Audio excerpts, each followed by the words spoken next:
This is him laying down right here with the two Angus calves. All right, little buddy, let's get it going.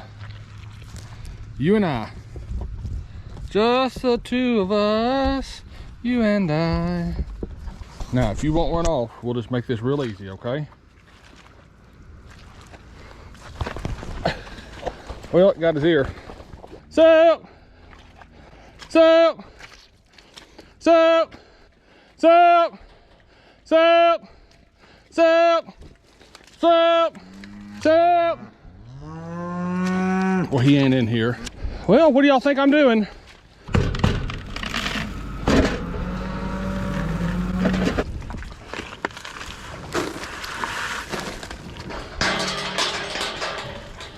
Okay, now we're gonna close these and we're gonna catch you, War Paint. See him right here in front of us.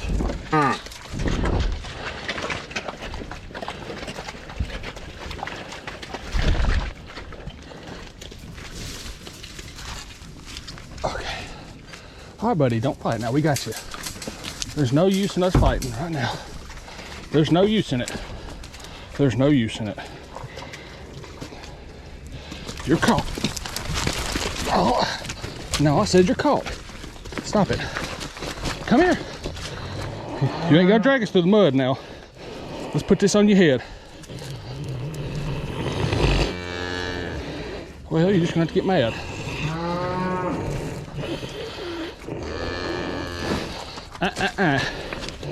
No need for the mud.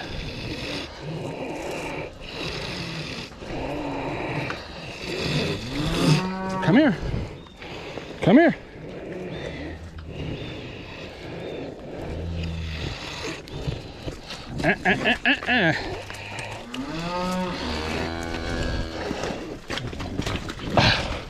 Stay still.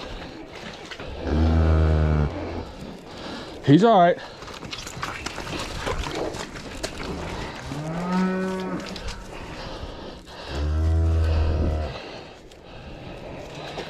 Okay. I feel you little horns. Now let's not let go of the wrong one. We somehow got you tangled up. All right, we got him on here. Our halter's just tangled up somehow. There it is. Okay, it's okay. It's okay.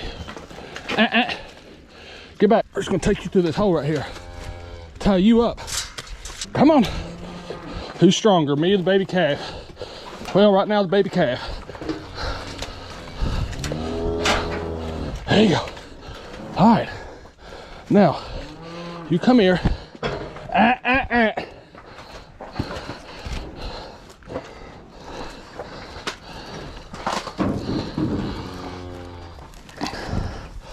We're gonna tie him up right here for a few seconds and a slip knot so we can get him out whenever the time comes. And we are gonna close this. Let's see how hard it is to get him from over there to right here. All right, you, come on. Mama, we're gonna take care of him. Look here, watch this slip knot. Isn't that sweet? Make your life easier.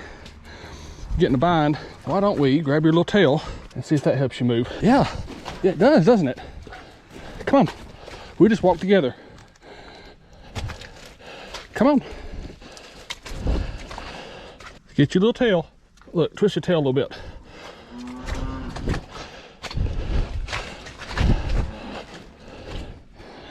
Come on. There you go. Now we can move fast, but you're gonna let me lead you. Now come on. I know I wouldn't like it neither. Come on. Come on.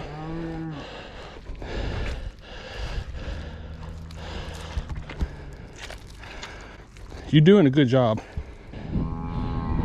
He ain't even yours.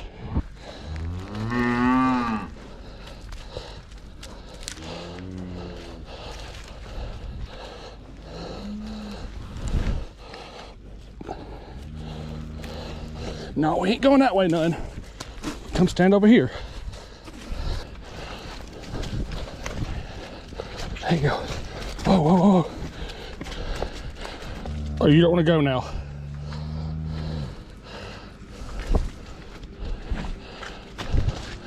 There you go. There you go. There you go.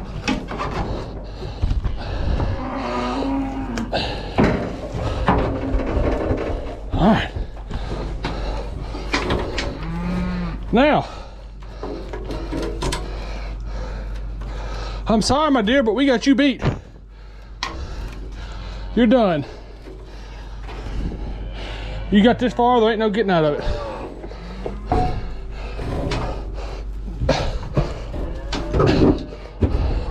There you go. Come on.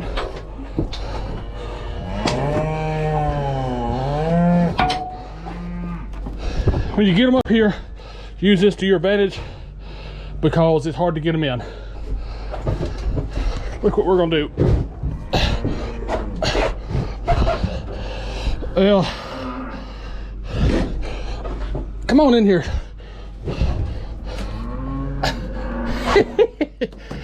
We'll get behind him and push him in. Get out of there. Get out of there. Get on.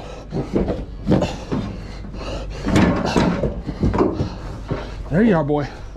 Now we're for sure gonna shut this behind us. And now you're gonna move up here.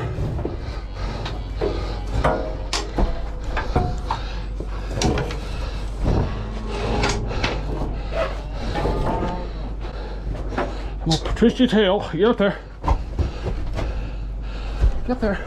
Now look, I'm giving a little bit of slack right there, but I am going to tie him while we're driving and break him a little bit as we go.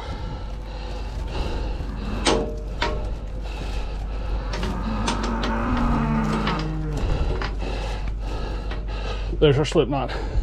There's our calf. Now let's go have a subtle heart attack in the cab of the truck on the way there.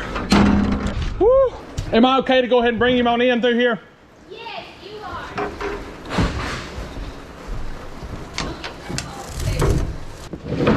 Don't come out soon. I'll get back there. Push. Come on, big boy. There we go. Come on, little guy. Come on.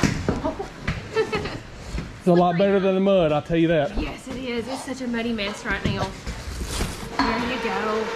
Come on. A little further. You can just walk across the scale and just stop when you get to the other side, and we'll get a good weight on him. All right. Dad's got to take a break.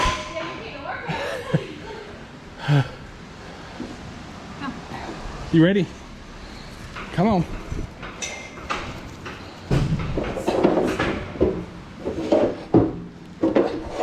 A little bit more. Come on, guys. All right. Feet on the ride. You were $2.99, just about as close as he can be to 300. He might not be 300, but he sure feels like it. Come on. So all that extra loss.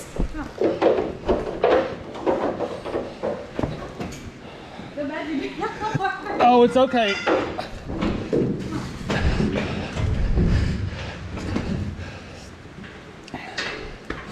All right, you ready? Come on.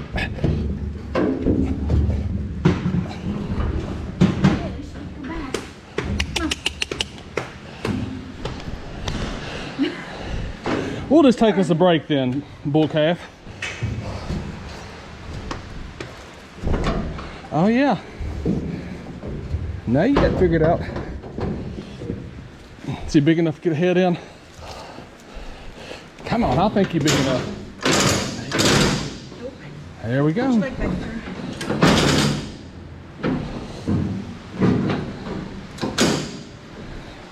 Now we'll give you a little bit of slack, because I know that don't feel good. You don't know what's going on, do you? Give him a little shot here. This should be a shot that will kind of like a tranquilizer that'll sedate him and keep him calm and help with pain. But he shouldn't lay down. That's what I'm going for. Okay. There was actually 3 drugs. Okay. Xylazine, ketamine, and trorbuzin. If we do these cosmetic dehorning, which we're doing today, we're actually going to shave, surgically prep. We're going to peel the skin back. Okay. And then after we fold the skin back, we're going to scoop the horns out. And then we're going to put the skin back. Okay. So it's going to be like a closed incision. And stitch them up and all that? We'll put stitches in and stitch them all up, and it'll be, and to me, they do recover a little better. With his size, he would probably do good regardless. A lot of times, if he was just a commercial cow, then I probably wouldn't recommend going through all this, but it'll heal a lot prettier with him. I assume he's going to be a show animal. Yes, ma'am. So with show animals, a lot of times we'll do the cosmetic just because you can make them look a lot better, and they heal up really well and nicely too. If you're doing the just regular dehorn, you just scoop the horns out pretty much, and you leave a big hole there that granulates in, versus closing it by first intention and letting the sides heal. Now, if we were doing it just dehorning them and not closing it, and he was a little smaller, he's a little bigger than I like to do with the scooping and burning. Okay. But for cosmetic, he's right perfect? Oh yeah, he's great size for cosmetic dehorn. He'll do really nicely. We didn't think he had any, and I just went out there one day and was kind of looking. I said, what you got popping out? I think, see how quiet he is? I think his drugs are starting to kick in. He's not really fussing much. So we're gonna shave both areas. We're gonna do like a little surgical scrub and prep. We're gonna put a block of, like a numbing block around the horns also, that numb the nerve tissue going into the horns. When we do this, when we make the cut, there's gonna be a lot of blood. There's gonna be a lot of bleeding. But that's normal. So if you're squeamish, look away. Yes, definitely. So I'm just gonna infiltrate around the horn with lidocaine, and it does sting.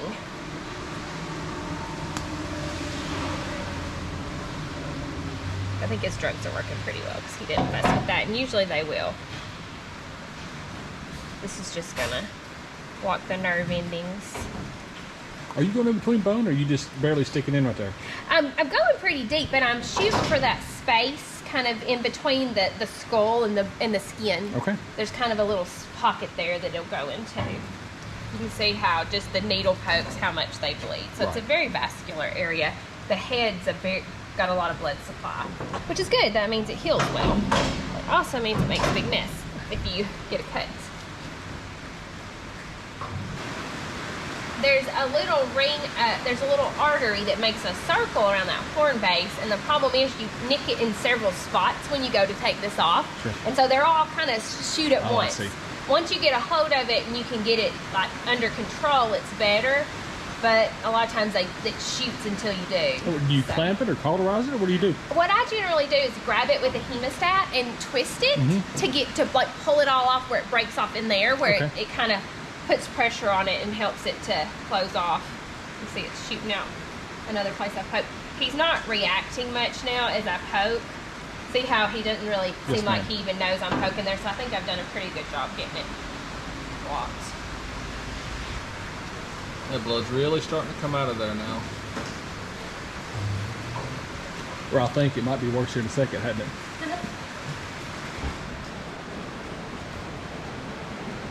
So we want to preserve as much skin as is possible, because if not, then we have a hole that's hard to close. It's still going to be a little hard to close, but the more skin we preserve there, the easier time we will have closing it. Here comes that blood I was telling you about.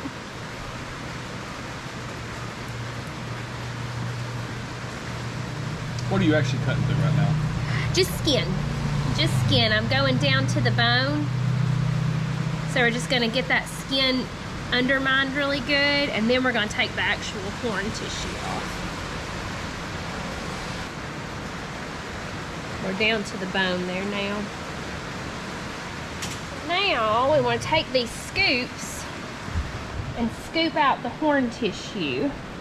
But I want to try not to get any of my skin because I'm going to need that in a minute. This is called a Bard's dehorner. We're going to get it where we want it, and then we scoop, and this is sharp here, so it's going to scoop down that tissue to keep the horn from coming back. But like I said, I want to get it down there where I'm getting the horn, but I'm not scooping. I may not need it, actually. It's actually, I think I've got it freed pretty good.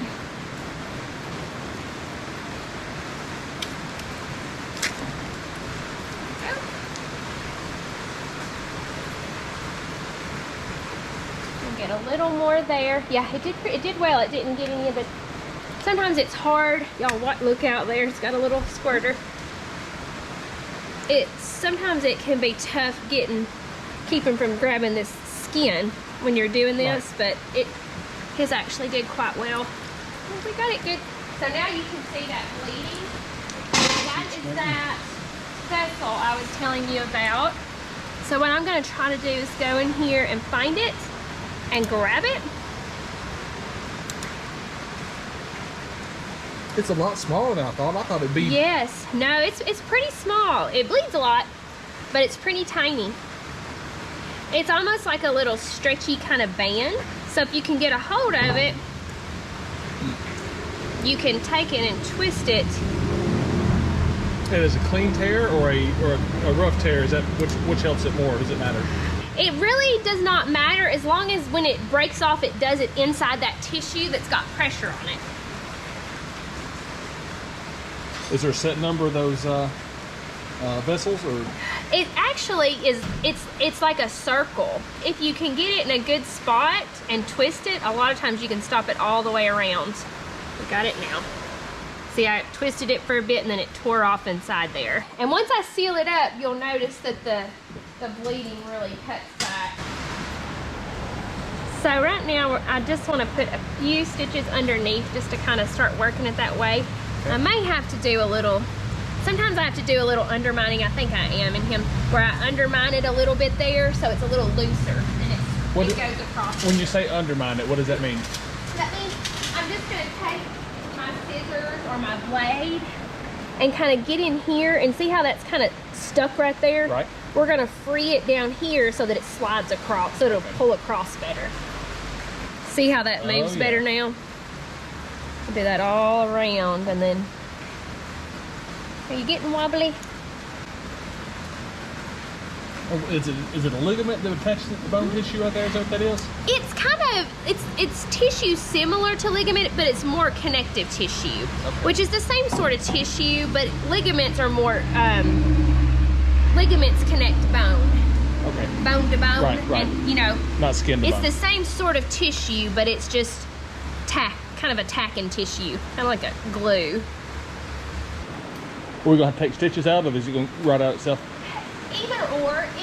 These are absorbable. They will rot out, but you can take them out. I would wait about 3 weeks before I would attempt to remove them. But if they're still there in 3 weeks and you want to take them out, you're welcome to. Okay.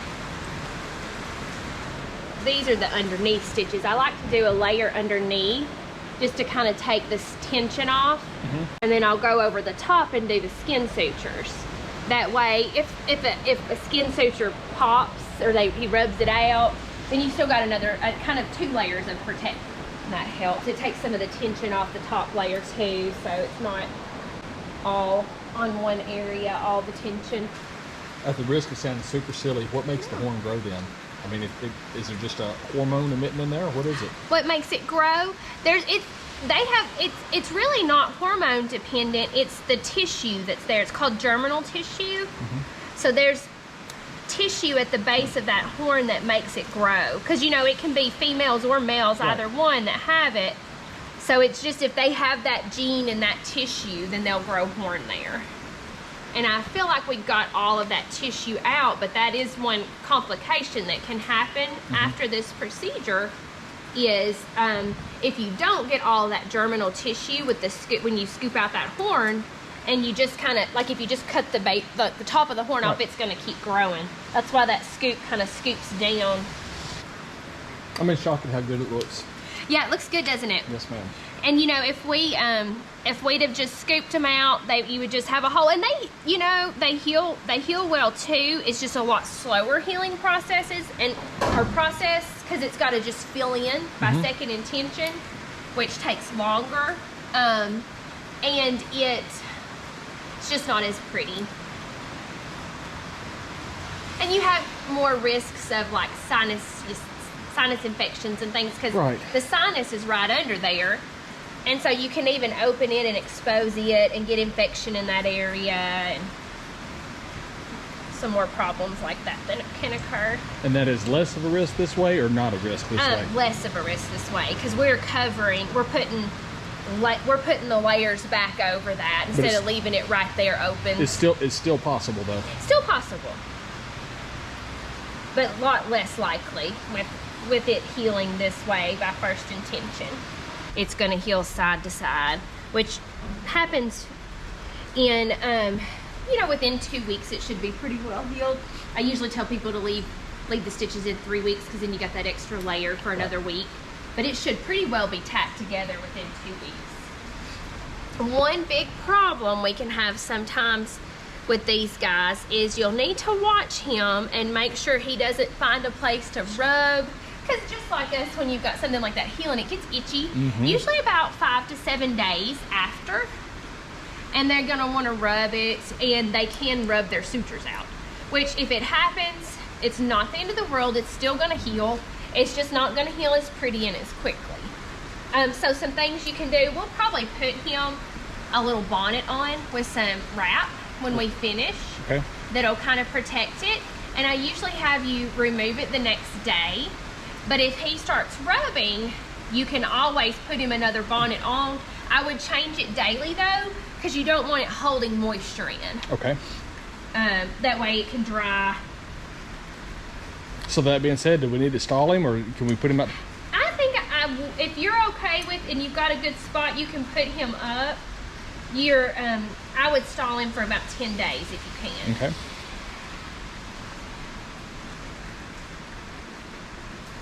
At that point, if it's looking great, you should have a large amount of healing have taken place, so he's less likely to cause any damage. Well, that looks gorgeous. So we're going to flip around to the other side and do the same thing.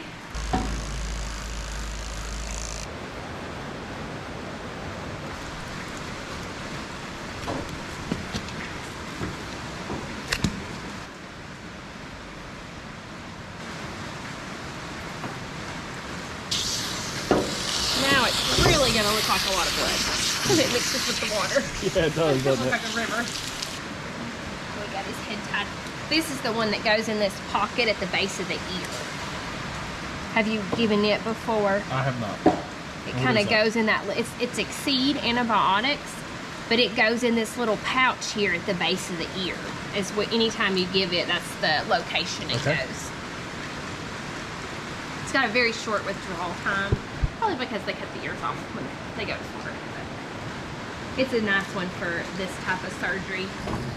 Well, that is silver, ain't it? Yeah.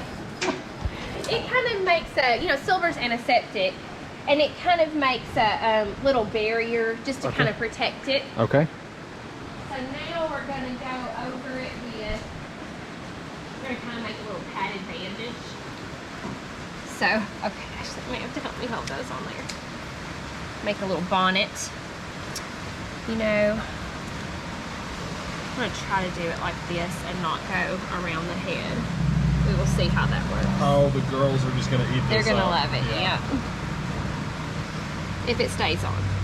Yeah, that's right. I think that'll be good. Then we'll go over it with some vet wrap.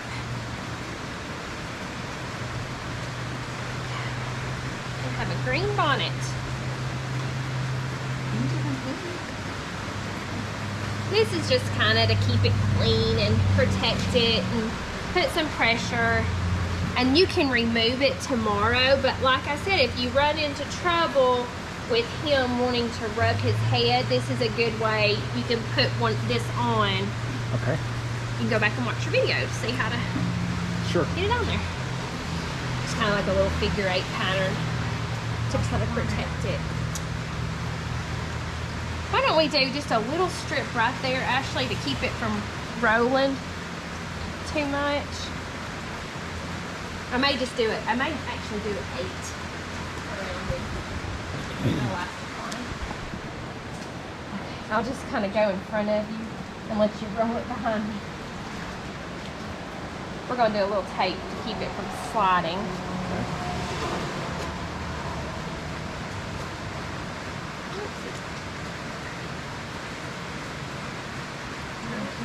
Yeah, this is really Yeah, it's a mess. You may need to just roll it up right there to make that turn. There we go. Try to get it on his skin, on his hair a little bit to keep it from sliding.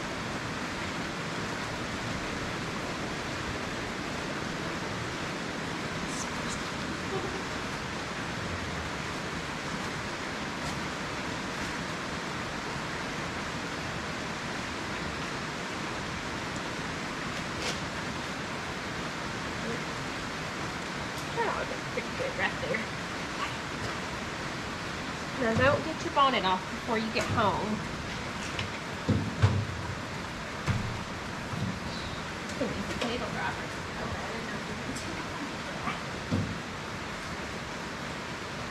Poor thing, probably won't ever leave the house again after all this. Uh-huh. He won't want to get in the trailer, that's for sure. I don't know. He had a pretty good nap during it, so maybe he doesn't remember much. All right, I'm gonna get him one more shot. I'm gonna get him some Banamine to help with swelling and pain, and then I'm gonna send you with some meloxicam to give him at home. Okay. Right. All right, I'm gonna try and get that in his little tail vein back here.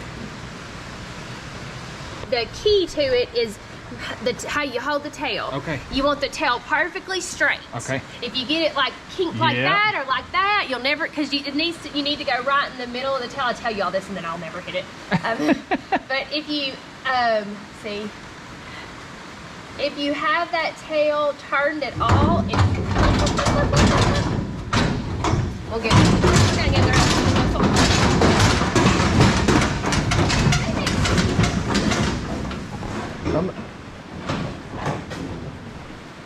Are you? Nice, buddy.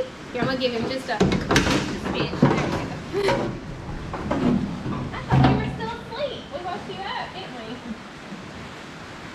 But yeah, that's the key to the tail vein is if you get just a smidge to the side, you'll never find it. Okay. So Well, folks always are trying to be helpful. Like, let me hold the tail for you. Yeah. Like, I gotta do it. I gotta hold the tail when I can't have somebody else hold my tail when that makes drawing perfect blood sense. from the tail vein. That's one time I'll decline help. All right, buddy. That wasn't too bad, was it? Didn't even know what happened. We're done. Are you happy about this? Oh, I didn't think so. Well, let's get you home, buddy. Attaboy. Good job. Boy. Good job. And that's getting dehorned. Don't forget, hit that subscribe button, give us a like, leave us a comment.